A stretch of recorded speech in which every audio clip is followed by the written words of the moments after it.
Storytime with Elena! Storytime with Elena! Hello everyone. Today's story is Ricky the Rock That Couldn't Roll, written by Mr. J. Over the lake and out past the bay was a green grassy hill where the rocks came to play.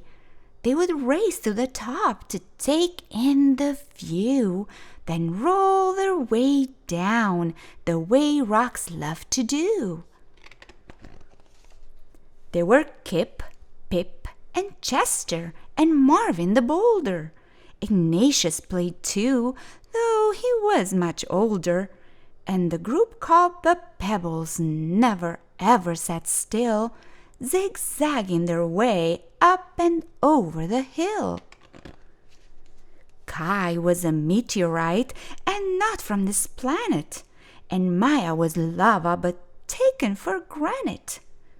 Stu was the smart one, Parker the clown, and grumpy old Ebert rolled around with a frown. Gabby was sassy, Lizzie had flair, Emma was giggly, and Hud had black hair. "How do you make a tissue dance?" "Seriously?" "You put a little boogie in it." But the one trait that seemed to be shared by them all was that every rock there was shaped like a ball. And because they were round, they could easily roll through the grass past the lake, up and over the knoll. Except for poor Ricky, who quietly sat. You see, Rick couldn't roll because one side was flat. "What part of this is supposed to be fun?" His friends didn't get it. "Come roll," they would chant.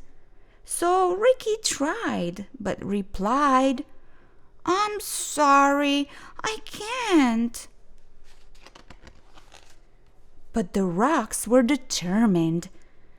They were sure they could solve Ricky's flat-sided problem and help him revolve.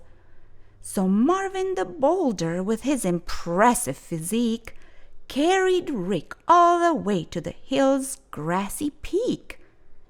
Then he pushed him downhill, yelling, "Keep rolling, kid!" But Rick didn't roll. He just kind of slid. "This feels like a bad idea."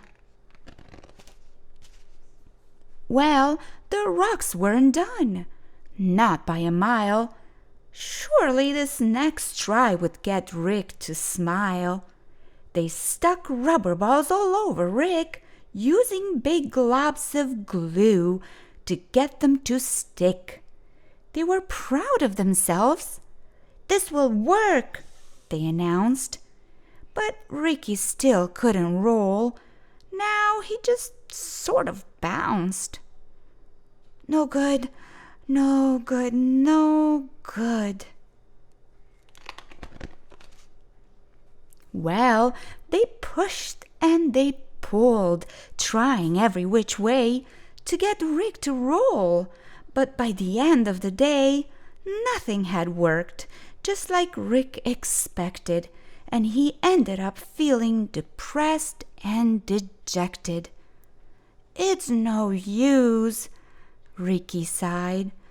"There just isn't a way, so I'll sit off to the side and watch you all play." But his friends wouldn't quit. "We're here for you, brother, and we'll get you to roll one way or another." So they pondered and thought, each straining his brain, till they looked up and saw it was starting to rain. And that's when it hit that smart stone named Stu. "Eureka!" he shouted. "I know just what to do." He explained to them how they would get Rick to tumble. "My plan is pure genius." Stu wasn't too humble. So they carried our hero down the road about a mile to the lake where they gathered up mud they could pile on the flat side of Rick, creating a mound that they shaped smooth and sculpted until it was round. Then after the rain, with the sun in the sky, they left him to bake till the mud was all dry. They gathered up vines and one colorful feather. Then they wrapped them all round Rick to keep it together. Does anyone have a towel? When the last knot was tied and the work was all done, the only step left was for Rick to have fun. They stood back and watched, feeling nervous and tense, as Rick breathed in deep with increasing suspense. He moved slowly at first, testing out his new mold. And then, for the first time, Ricky the Rock rolled. So Bria, the ladybug who'd been there from the start, felt the surge of pure joy swell up in her heart. She thought, as she watched her friends play on the hill, that there's always a way if there's also a will. And she said to herself, as Ricky rolled down the slope, "When you're surrounded by love, you always have hope."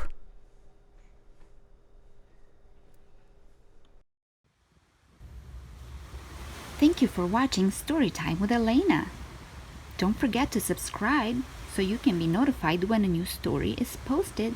Goodbye.